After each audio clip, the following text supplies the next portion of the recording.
a lot of the time, I don't think of relational equity necessarily in terms of pranking usually, and more in terms of like having difficult conversations or speaking into somebody's life. But you earn, like, equity is earned, right? Like, you earn that balance. Like, if we want to stick with the financial analogy, like, you're putting in, right? Like, you're making investments into this person. You're showing them that you care about them, that you're for them, that you're there for them. And I think of that as, like, you navigate difficult seasons, or you show up for them when things are hard. Like, that's deposits into, like, this relational bank, so that when you go to make a withdrawal of, hey, I love you, but it kind of seems like you're struggling with this sin, and, like, I love you too much to let you keep doing that, and, like, or, hey, I love you, but, like, this thing that you said the other day, like, it really hurt me and it stuck with me. Like, something that's pulling out of someone, not putting into them. You've built up currency to be able to take that withdrawal. And so think about it. I think about it a lot of times in terms of the internet. People, like, try to hold me responsible or accountable online that have not ever invested in me.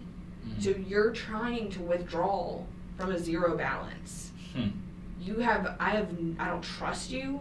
I don't know you. You have never done anything to make me believe that you are for me or that you love me. But you're trying to tell me that I need to, like, do this a certain way, or I need to apologize for something, or I need to, not have done this. Like, and that's like an internet conversation. Like, we need to believe that people on the internet are surrounded by people that will do that for them in real life, and not try to do that for people we don't know on the internet. But even in, like, just real life relationships, like, that's like somebody that you go to church with, walking up to you that you've never talked to and saying, I see this issue in your life and I think you should change it. How are you going to respond to that? Your shoulders are showing. Exactly. Your shoulders are showing, or your shorts are too short, or I didn't see you lifting your hands in worship, or I haven't seen you in a couple Sundays. Like, or something on the street. Like, you haven't built the relational equity to have any kind of difficult conversation with me. And that's, like, some kind of weird, like, we think we're privileged. Like, we think we can do whatever we want and have whatever conversations we want with people when we, like, haven't earned the right, And so I think that very much goes for marriage. If you're only pulling out of your spouse by, like, telling them what you need from them, or what they're doing wrong, or how they could have done this better, what are you putting, like, are you putting anything in to replace that? Oh, wow.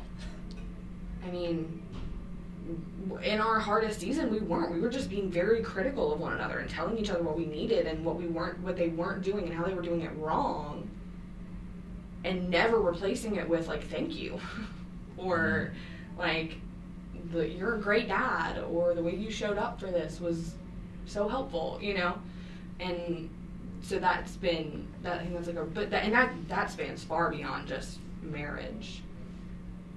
Yeah, there's so many thoughts while you're talking about that. Number one, the financial analogy is perfect, because literally when you go into the negative financially, it's red. Mm-hmm. And I'm sure that when you are at a zero relational equity with someone and they say something, it makes you see red. Yeah. So, First of all, that's amazing. Thank you. You're welcome. Yeah. You did that.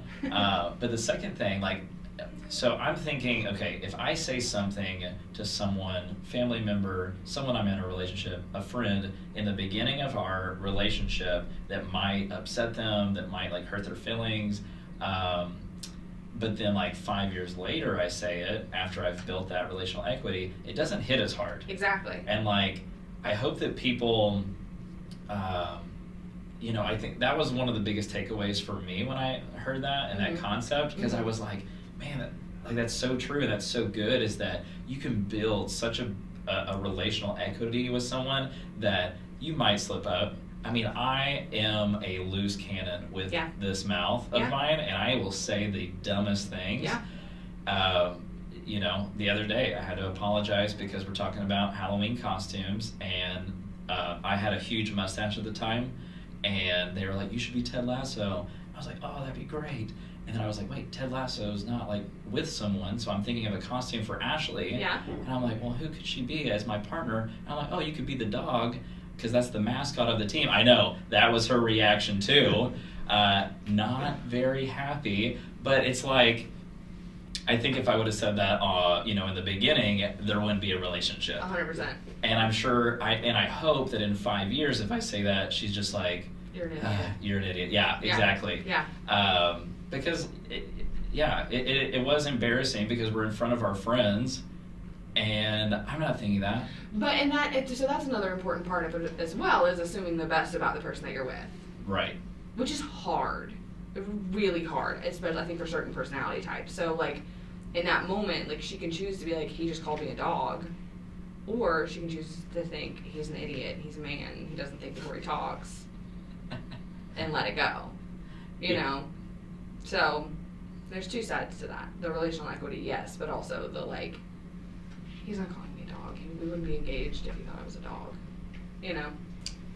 Yeah, idiot for sure, but I guess that just comes with being a man sometimes. Yeah, a little bit. Hey y'all, we hope you loved this conversation. Here at Young Married Christian, we are on a mission to see a gospel-centered home made available for every single child in the foster care system. There are 400,000 kids in the foster care system, and there are 400,000 churches in America. Wow, that is crazy. This is absolutely a solvable problem, and we want to be a part of it. If you want to join us in that mission, text the word freedom to 833-370-1610. 833-370-1610. 833-370-1610. I just did it. And another thing you can do that is really helpful is to smash the like button on this video. Smash it like Satan's face. Crush it like it's Lucifer's head.